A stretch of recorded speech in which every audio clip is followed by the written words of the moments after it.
She was considered a trailblazer during the civil rights movement, and today she is considered a leader in the social activism circles. So when I had the opportunity to meet Angela Davis several years ago when she came to the East Coast to speak at Bowie State.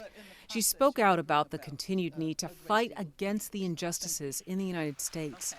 Davis is forever emblazoned in U.S. history as the tenacious civil rights leader fighting for social justice.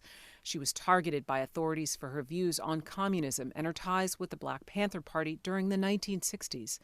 At one point, she was placed on the FBI's 10 Most Wanted list and spent nearly 2 years in jail.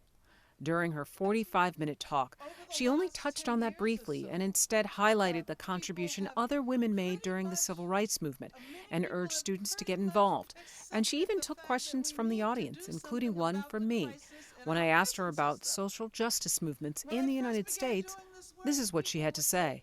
Hi, Dr. Davis. My name is Robin Hamilton, and when you're talking about change from the bottom up, you talk about what we can do today as individuals to work towards a collective movement. I wanted to know if you could talk about that a little bit deeper, specifically because in some ways the Occupy movement was an attempt at a movement, and in some ways it started some momentum, and then in other ways it really fizzled. So what were your thoughts about that, and where do you think we can go today in order to continue forward motion?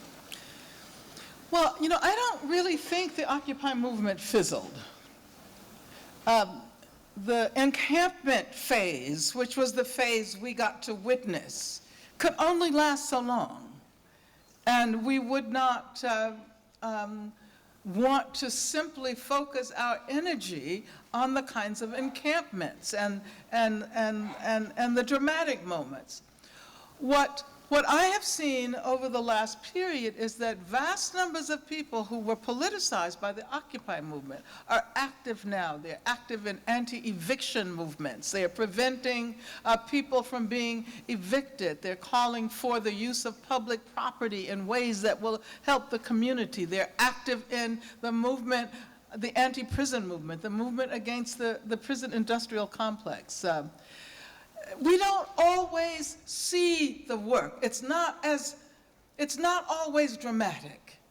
And I think it's important for us to distinguish between the movement and the acts that demonstrate the existence of a movement.